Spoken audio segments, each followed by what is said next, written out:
አሁን የኢየሱስ ክርስቶስ ስለ ዓለም ነፍሱን አሳልፎ መስጠቱ አንሶ ነው ደግሞ የእነርሱ ነፍስ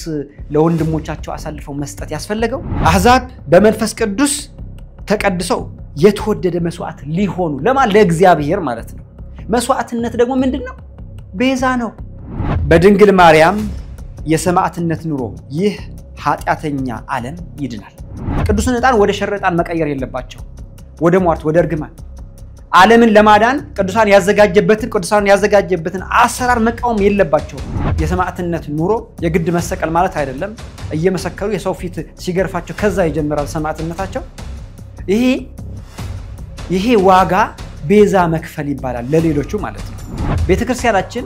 የድንግል ማርያም ቤዛነት የኢየሱስ ክርስቶስን ቤዛነት ይተካል ያስቀራል አላለችም አምኖ ያልነበሩ በኋላ ዘግይተው የሚመጡ ኃጥአን የተባሉ የሚድኑት በምንድነው በቅዱሳን ሰማዕትነት ነው የቅዱሳን ሰማዕትነት ቤዛ ሆኖ እነሱን ያድናቸዋል እነዚህም ደግሞ መምህራን የሚባሉትን በቂ ሆነ መልስ ሰጥቷቸዋል ብዬ አላምንም ስለዚህ ቀባብተው አመሳስለው እንዲመጡ አድርጓቸዋል እንደገና እንደ አዲስ ማለት ነው ባላት የሰማዕትነት ህይወት ደግሞ እሷ ራሷ ቤዛ እና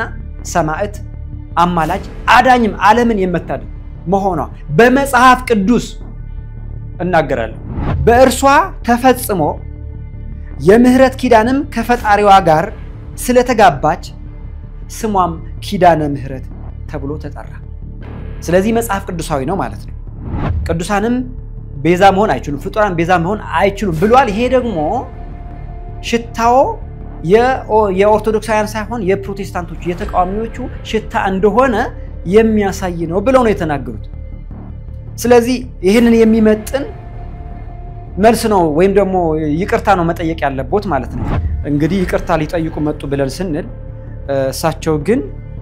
እንደውም ጭራሽ የተናገሩት ንግግር ማስረገጫ እንደሆነ የቅዱሳን አማላጅነት የቅዱሳን ቤዛነት የድንግል ማርያም ቤዛነት ሰማዕትነቷ ለሌሎች መዳን ዋጋ አለው ብሎ መናገር ግን ትክክለኛው የኦርቶዶክሳዊነት ሽታ ነው ከፊሉን ይቅርታ ጠየቁ ከፊሉ ደግሞ እኔን ዘምተውብኛልና አልቀየማቸውም ብለው ራስዎን እንደ ትክክለኛ አርጎ ነው ራሳቸውን እንደ ትክክለኛ አርጎ ነው ያቀረቡት ማለት ነው ይሄ ስህተት ነው እኔ ምን ብዬ ነው መናገር የምፈልገው ፍጡር ቤዛ መሆን ይችላል አራት ነጥብ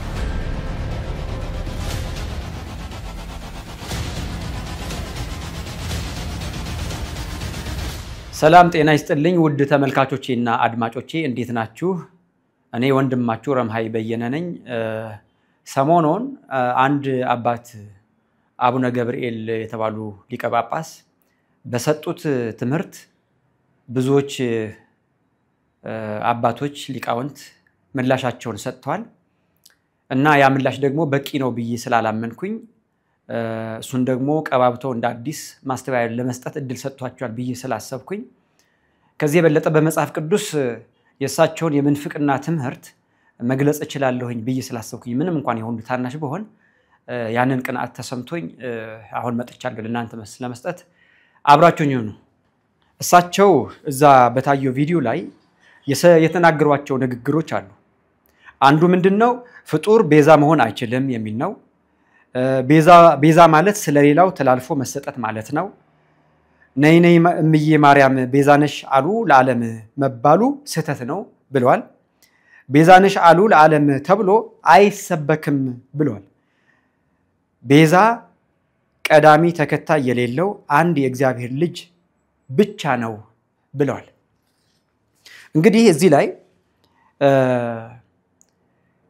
ኢየሱስ ክርስቶስ የዓለም መድኃኒት ፈጣሪያችንና ጌታችን ኢየሱስ ክርስቶስ የዓለም መድኃኒትና አዳኝ እና ቤዛ መሆኑ የማይታበል ዋናው ሐቅ ነው ነገር ግን ቤዛ እሱ ብቻ ነው የሚለው ስህተት መሆኑን ለማሳየት ነው የመጣሁት ማለት ነው በሰጡት አሁን ድጋሚ ማስተባበያው ደግሞ እንግዲህ ይቅርታ ሊጠይቁ መጡ ብለን ስንል እሳቸው ግን እንደውም ጭራሽ የተናገሩት ንግግር ማስረገጫ እንደሆነ ማለት ትክክለኛ እንደሆኑ ሰዎች ግን ስማቸውን እያጠፉ እንዳሉ እና ይቅርታ እንደሚያደርጉላቸው አድርገው ነው የተናገሩት ከሰዎች ከፍለው ደግሞ ይቅርታ የጠየቁት ክፍል አለ እንደገና ቤተክርስቲያን ይቅርታ ጠይቋል ማለት ነው ሐሳባቸው ግን እዛ ትክክል እንደሆነ አስረግጠው ተናግረው ነው ያለፉት ማለት ነው። ሰዎች ለሳቸው መልስ በሰጡበት መንገድ ሄደው ቤዛ የሚባሉ አራት አይነት ቤዛዎች እንዳሉ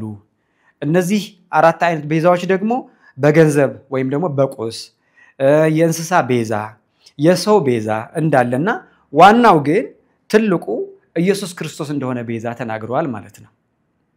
ይሄ ሰዎች ለሳቸው መልስ ስለሰጧቸውና የተለያየ ጥቅስ እየጠቀሱ ስለሰጧቸው በዛ ተነርተው ለነርሱ መልስ ይሆናል ብለው ስላሰቡ ነው ይሄንን ያሉት ማለት ነው። አንድ ሊቀ ካህን የሆነ አንድ ጳጳስ የሆነ ሊረዳው የሚገባ የቤዛ አይነት ግን አለ። እንግዲህ ኦሪቱን ነው የምንመለከተው። ኦሪት ጥላ እንደመሆኑ መጠን በኦሪት የነበረ የቤዛ አሰራር በአዲስ ኪዳን ላይ ፍጻሜውን ሲያገኝ የፍጻሜ የቤዛ አሰራር አለ። ምንም እንኳን የኦሪቱ በኦሪት ቢያልፍም አዲስ ኪዳን ላይ የሚያጠላው ጥላ ስላለ በዛ ምልክትነት አዲስ ኪዳን ላይ ደግሞ የሚፈጸሙ ነገሮች አሉ ማለት ነው። በኦሪቱ ላይ ሶስት አይነት የመስዋዕት አይነቶች ነበሩ። የኃጢያት መስዋዕት የሚባል፣ ሁለተኛው ደግሞ የተወደደ መልካም መዓዛ ሽታ ወይም ደግሞ ቁርባን የሚባል የሚቃጠል አለ። ሶስተኛው ደግሞ የቅድስናና የደህንነት መስዋዕት የሚባል አለ ማለት ነው። እንግዲህ ለፍጻሜው የኃጢያት ማስተሰሪያው መስዋዕት ማን ነው ብለን ካልን ኢየሱስ ክርስቶስ ነው። ግን ሶስት አይነት መስዋዕት ስላለ ኢየሱስ ክርስቶስ በተለያየ ጊዜ ሶስት ጊዜ እየመጣ ሊሰዋ ነው ማለት አይደለም። ከዛ የተቀሩት ያሉት ሁለቱ አይነት መስዋዕቶች አብረው ከሱ ጋር የሚሄዱት የሚቃጠለው መስዋዕትና የደህንነቱ መስዋዕት ሌላ ምስጢር ስላላቸው አሁንም በዚህ በአዲስ ኪዳን ዘመን ማለት ነው ፍጻሜውን አግኝተው ይቀጥላሉ ማለት ነው። ሁለተኛው የመስዋዕት አይነት ይሄ የተወደደ መስዋዕት የሆነው ሲቃጠል ለእግዚአብሔር ደስ የሚያሰኝ ሆኖ የሚቀርበው በዚህ ዓለም ላይ ቅዱሳን ስለ ኢየሱስ ክርስቶስ አዳኝነት እየመሰከሩ የሚቀበሉት የሰማዕትነት ህይወት የሰማዕትነት ኑሮ የግድ መሰቀል ማለት አይደለም። እየመሰከሩ የሰው ፊት ሲገርፋቸው ከዛ ይጀምራል ሰማዕትነታቸው። ይሄ ዋጋ ቤዛ መክፈል ይባላል ለሌሎቹ ማለት ነው። እና የዛ ምሳሌ ነው ይሄ ሁለተኛው አይነት መስዋዕት ይቀጥላል። አሁንም በጊዜያዊነት ያለ ሳይሆን አብሮ ከኢየሱስ ክርስቶስ የኃጢያት ማስተስሪያነት ቤዛነት ጋር በተጓዳኝነት የሚቀጥል ነው ማለት ነው። ቅድስት ድንግል ማርያም የቅድስት ድንግል ማርያም ቤዛነት የኢየሱስ ክርስቶስን ቤዛነት አይተካም ነው ያልኩት ብለው ነው ማስተባበያውን ያቀረቡት ማለት ነው። ቤተክርስቲያናችን የድንግል ማርያም ቤዛነት የኢየሱስ ክርስቶስን ቤዛነት ይተካል ያስቀራል አላለችም፣ ያልተባለ ነው። እሳቸው ያሉት ድንግል ማርያም ቤዛ አትባልም፣ ቅዱሳንም ቤዛ መሆን አይችሉም፣ ፍጡራን ቤዛ መሆን አይችሉም ብሏል። ይሄ ደግሞ ሽታው የኦርቶዶክሳውያን ሳይሆን የፕሮቴስታንቶቹ የተቃዋሚዎቹ ሽታ እንደሆነ የሚያሳይ ነው ብለው ነው የተናገሩት። ስለዚህ ይሄንን የሚመጥን መልስ ነው ወይም ደግሞ ይቅርታ ነው መጠየቅ ያለበት ማለት ነው። እንደዛ ግን አልሆነም። ከፊሉን ይቅርታ ጠየቁ፣ ከፊሉ ደግሞ እኔን ዘምተውብኛልና አልቀየማቸውም ብለው ራሳቸውን እንደ ትክክለኛ አድርገው ነው ያቀረቡት ማለት ነው። ይሄ ስህተት ነው። የእመቤታችን ቅድስት ድንግል ማርያም ቤዛዊተ ዓለም ብትባልም በእናትነቷ ሰማይና ምድርን የማይወስነውን ልጅ ወልዳ ስለሰጠችን ነው ብለው ተናግረዋል። ይሄንን ያሉት ሌሎች አባቶችም እንደዛ ብለው ስለመለሱለት ነው። ያው ቤተክርስቲያናችንም እንደዛ ብላ ስለምትል ማለት ነው። ግን ቤተክርስቲያናችን ይሄን ብቻ ምትል አይመስለኝም። በውኑ ድንግል ማርያም ቤዛዊተ ዓለም የምትባለው የዓለም ቤዛ የሆነውን ኢየሱስ ክርስቶስን ወልዳ ስለሰጠችን ብቻ ነው ያልኩት። በዚህም ሆኖ ግን በሄ ብቻ ነው ወይስ እናታችን ቅድስት ድንግል ማርያም በኖረችው ኑሮ የሰማዕትነት ህይወት ያ የሰማዕትነት ህይወቷ እሷም ሆነ ሌሎች ቅዱሳን ማለት ነው የሰማዕትነት ህይወታቸው የተጋድሎ ህይወታቸው እንደ ቤዛ ተቆጥሮ ለዓለም መዳን ምክንያት እንዲሆኑ እግዚአብሔር ስልጣን ስለሰጣቸው ነው። እዚህ ላይ ነው ያለው እኔ እንግዲህ ልዩነቴ ማለት ነው። እንግዲህ ቅድም እንዳልኩት ሶስት አይነት መስዋዕት አለ። አንደኛው የኃጢያት ማስተስሪያው ነው፣ እሱ ኢየሱስ ክርስቶስ ለፍጻሜ ሆኖ መጣ። ሁለተኛ ደግሞ ምን አለ? የሚቃጠል መስዋዕት አለ እና የእህል ቁርባን የሚባለው ስጋው ተቃጥሎ እግዚአብሔር የተወደደ መልካም መዓዛ ሽታ ብሎ የሚቀበለው ቅዱሳን ምን ሆነው እዚህ ዓለም ላይ በሰማዕትነት የሚያልፉትን ህይወት እንደ ቤዛ ተቆጥሮ የሚያስደስት ነገር ሆኖ እንደ ቤዛ ተቆጥሮላቸው አብሮ ከኢየሱስ ክርስቶስ ሰማዕትነት ጋር አብሮ ምን የሚሆን የተቀባይነት ያለው ነገር ነው ለጊዜው የሚሆን ሳይሆን ለዘላለም የሚሆን ማለት ነው ሶስተኛ አይነት መስዋዕት ደግሞ አለ ቀደም ተናግሬ እሱን እያብራራሁ ሄዳለሁ ማለት ነው ስለዚህ እኔ ምን ብዬ ነው መናገር የምፈልገው ፍጡር ቤዛ መሆን ይችላል 4 ነጥብ ለጊዜው ሳይሆን ለሁሉ ጊዜና ለዘላለም ተቀባይነት ያለው ቤዛነት በእግዚአብሔር ልጅነት የተጎናጸፈ በእግዚአብሔር ልጅነትን የተጎናጸፈ ማንንም ሰው ያ የተጎናጸፈው ልጅነት የእግዚአብሔር ልጅነት ተመልሶ የራሱን ሰውነት ቤዛ መሆን ይችላል መጀመሪያ ማለት ነው ይሄንን ያልኩት እኔ አይደለሁም ቅዱስ ጳውሎስ ነው የተናገረው መጽሐፍ ቅዱስ ነው የሚናገረው በሮሜ ሰዎች መልእክት ምዕራፍ 8 ቁጥር 23 ላይ ነገር ግን የመንፈስ በኩራት ያለን ራሳችን ደግሞ የሰውነታችን ቤዛ የሆነውን ልጅነት እየተጠባበቅን ራሳችን በውስጣችን እንቃትታለን ብሎ ተናግሯል የሚጠባበቀው ልጅነት አለ ያ የሚጠባበቀው ልጅነት ደግሞ የገዛ የሰውነቱን ቤዛነት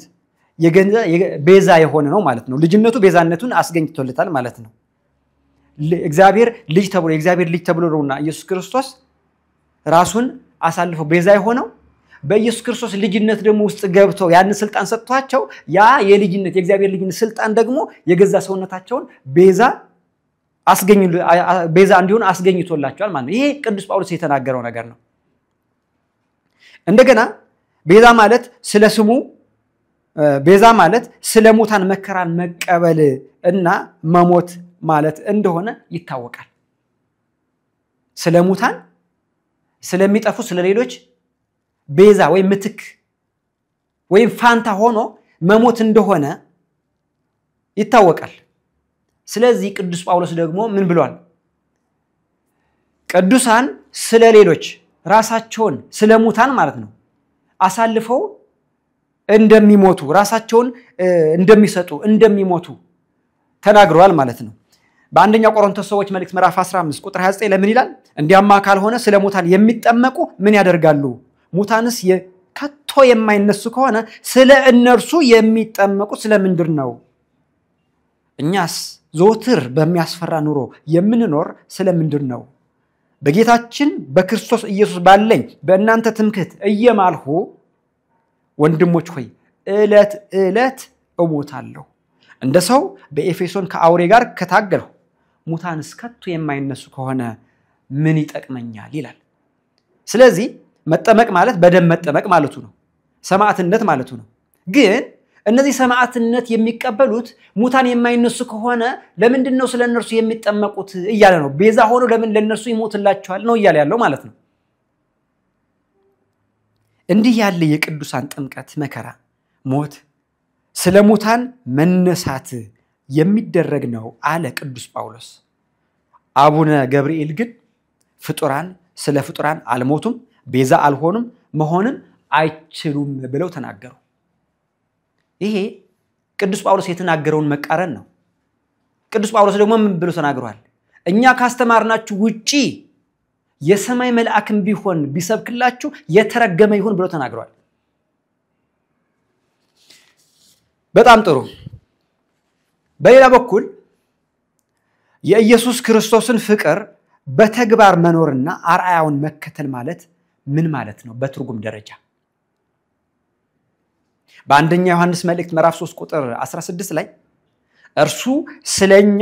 ነፍሱን አሳልፎ ሰጥቷልና በዚህ ፍቅርን አውቀናል እኛም ስለ ወንድሞቻችን ነፍሳችንን አሳልፈን እንድንሰጥ ይገባናል አሁን የኢየሱስ ክርስቶስ ስለ ዓለም ነፍሱን አሳልፎ መስጠቱ አንሶ ነው ደግሞ የእነርሱ ነፍስ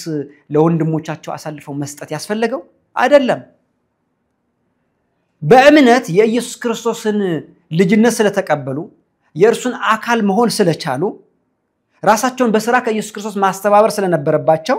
እነሱም ነፍሳቸውን ለወንድሞቻቸው መስጠት አስፈልጓቸዋል ህጉ ትእዛዙ አካሄዱ ይሄ ነው ማለት ነው ግን አቡነ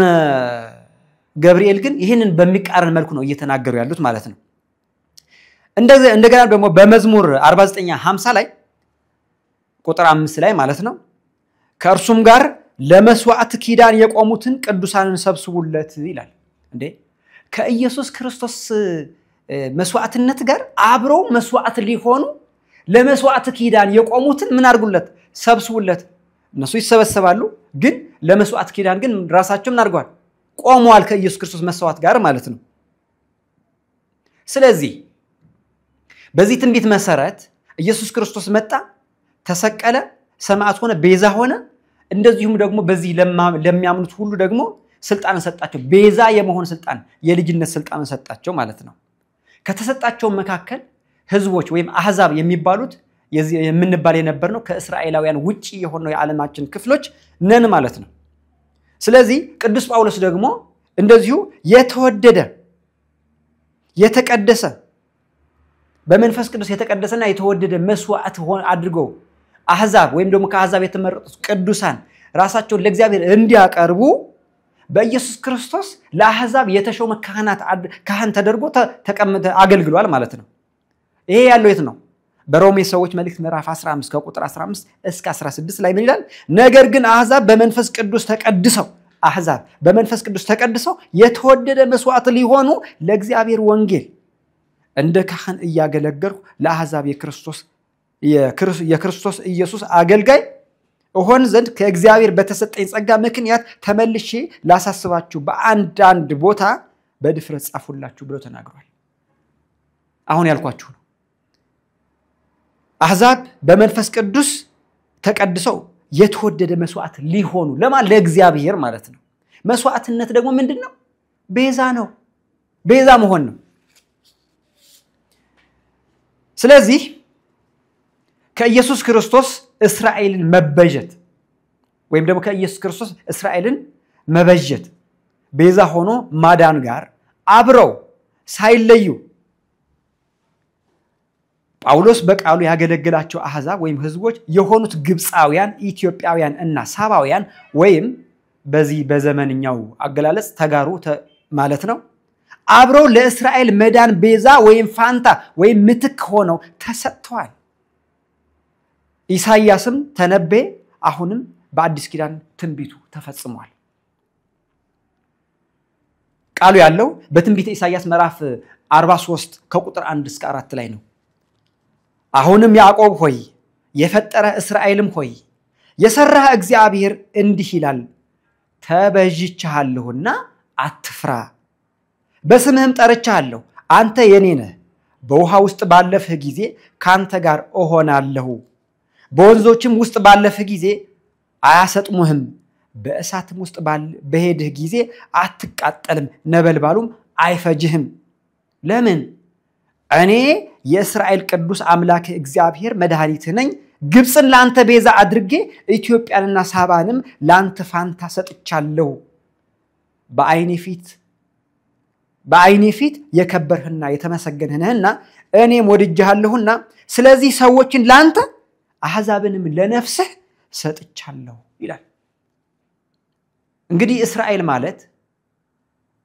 በኦሪት ዘዳግም ምዕራፍ 32 ቁጥር 8 እና 9 ላይ ስናይ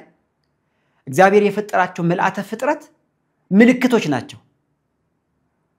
ስለዚህ እስራኤል እያለ ሲል እስራኤል ሳይሆን አጠቃላይ ፍጥረቱን ነው ማለት ነው ግን አጠቃላይ ፍጥረቱ እንዲድን ተበጅቻለሁ ይሏል ግን የእግዚአብሔር መበጀት የቅዱሳኑን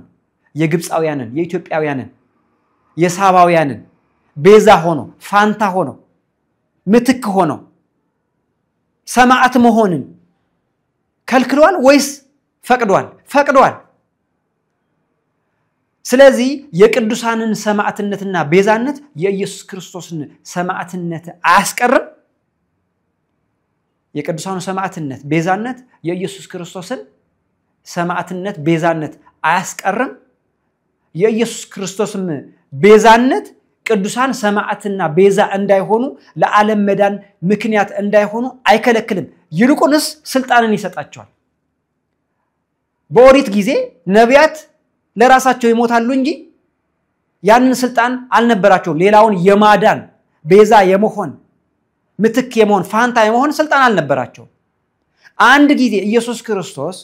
ሰማዕት ሆኖ ቤዛ ሆኖ ከሰጠ ግን በዚህ ያመኑት ለሌሎቹ እንዲተርፉ ቤዛ እንዲሆኑ ሰማዕትነታቸው ዋጋ እንዲኖር ስልጣን ሰጥቷቸዋል ማለት ነው በግድ ነው እያጣሉት ያሉት ስለዚህ እኛ ኢትዮጵያውያን ከሆንን ሳባውያን ከሆንን ግብጻውያን ከሆንን ይሄ ቃል ኪዳን የተነገረልን ከሆንን ክህነቱን ከተቀበልን የምንኖረው ኑሮ የሰማዕትነት ህይወት ከሆነ እንዴት ይሄንን እንቃወማለን የገባን አይደለንም ማለት ነው ወደ ድንግል ማርያም አማላጅነትና ቤዛነት ልምጣ መጽሐፍ ቅዱሳዊ ሆነ የድንግል ማርያም ቤዛነት የድንግል ማርያም ሰማዕትነት የድንግል ማርያም አማላጅነት እንዴት ዋጋ እንዳለው ኢየሱስ ክርስቶስን ቤዛ የሆነውን መድኃኒት የሆነው ኢየሱስ ክርስቶስ ወልዳ ስለሰጠችን ብቻ ሳይሆን ባላት የሰማዕትነት ህይወት ደግሞ እሷ ራሷ ቤዛና ሰማዕት አማላጅ አዳኝም ዓለምን የምታድን መሆኗ በመጽሐፍ ቅዱስ እናገራለሁ መጀመሪያ ምሳሌ በሆኑ ነገሮች ልነሳ የሰማያዊቷ ኢየሩሳሌም ቤዛነት እንግዲህ እንደሚታወቀው ከተማ በህዝቧ ትገለጻለች ህዝብም በከተማ ስም ይጠራል ምድራዊው ንጉስ ዳዊት መንግስቱን የመሰረተባት ኢየሩሳሌም ከተማ ስለ ህዝቧ መሳት ወይን ጠጅ የሰከርሽ ችግረኛ ተብላ ብትጠራ ከተማዋ ግን ቤዛ ስለሆነች ምን ተብላ ተጠርታለች በትንቢተ ኢሳይያስ ምዕራፍ 50 ቁጥር 23 ላይ ነፍስሽንም እንሻገር ዘንድ ዝቅ በይ በሚሏት በአስጨናቂዎች እጅ አኖረዋለሁ ጀርባሽንም ለሚሻገሩት እንደ መሬትና እንደ መንገድ አደረግሽላቸው ተብሎ ተጽፏል ዳሩ ግን ኢየሩሳሌም ገና ላልተሻገሩት የመሻገሪያ መያዣ ቃል ኪዳን የሚሆን ነፍስ አላት እሷ መሬት ሆና ሳለስ ለሌሎች መሻገሪያነት እንደ መሬትና መንገድ የሚሆን ጀርባ ስጋ አካል አላት መሬት ከሆነች መሬትን እንደ መሬት ይባላል በስነ ልሳነ ህግ አይባልም መሬት ከሆነች መሬትን ጀርባሽ እንደ መሬት አደረግሽላቸው ይባላል ወይ አይባልም ስለዚህ መሬት ሳትሆን ነፍሷ ለሚድኑት መዳኛ ይሆን ዘንድ በእጃቸው የተሰጠች ጀርባ አካል ያላት ለሚሻገሩት የመሻገሪያ መንገድ ያደረገችላቸው እንደ አጠራሯም ሴትም የሆነች ነች የንጉስ መናገሻ ከተማ የሆነችው ኢየሩሳሌም ግን የእርሷ ምሳሌ ነች እናም በድንግል ማርያም የሰማዕትነት ኑሮ ይህ ኃጢያተኛ ዓለም ይድናል በንጉስ ዳዊት የተመሰለውም ኢየሱስ በሰማያዊ ንጉሰ ነገስትነቱ ግዛቱ ያደርገዋል ይህም የሚሆነው ፍጥረት በኃጢያት የሰከረ የነበረ ተብሎ ቢጠራም በድንግል ማርያም ነፍስ ግን ድኖ ለእግዚአብሔር መንግስት ግዛት ይሆናልና ከተማ በህዝቧ እንደምትገለጽ ህዝብም በከተማ ስም እንደሚጠራ ሆኖ ኢየሩሳሌም የህዝቡ የጥፋት ርኩሰትና ህዝቡን በነፍሷ የምታድነው ሴት የድንግል ማርያም ምሳሌም ሁለቱንም ሆና ተገልጻለች ኢየሩሳሌም ማለት ነው ይህ ነው እንግዲህ ድንግል ማርያም ለህዝብ ያላት ቤዛነት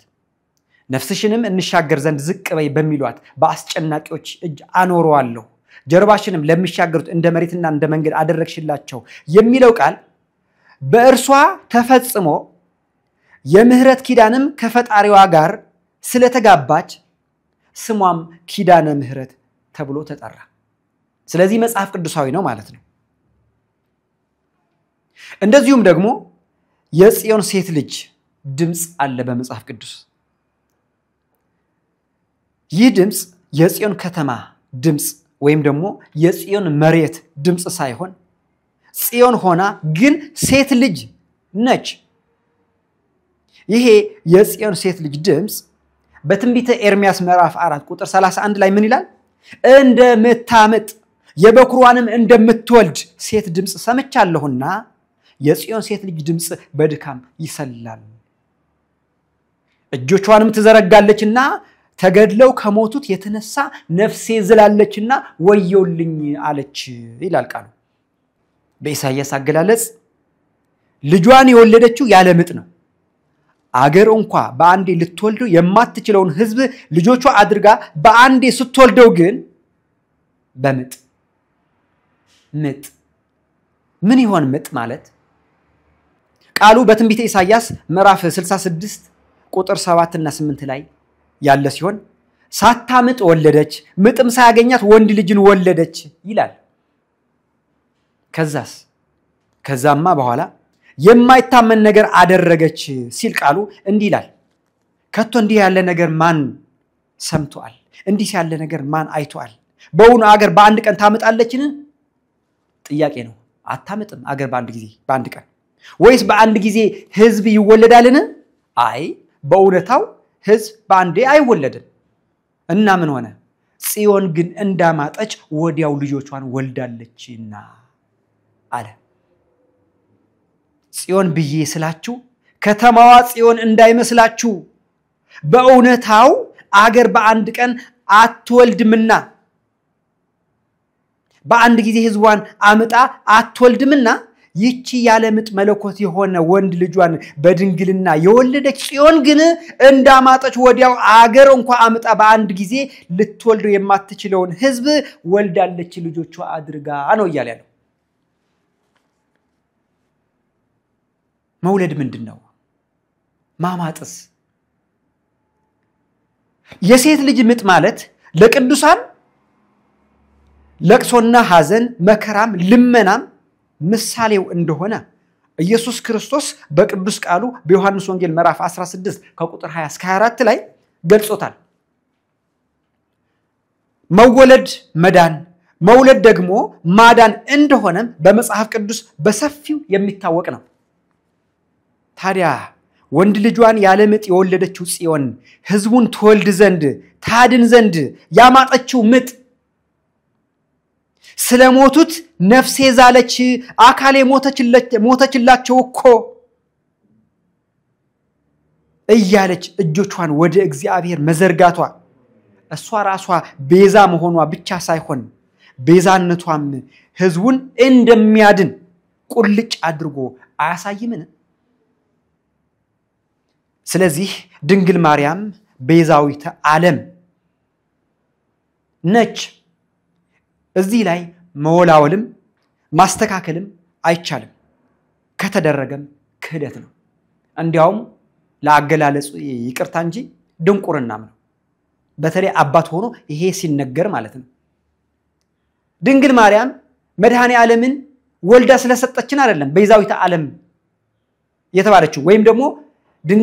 የዓለም መድኃኒት የሆነውን ኢየሱስ ክርስቶስ ስለሰጠችን ብቻ አይደለም።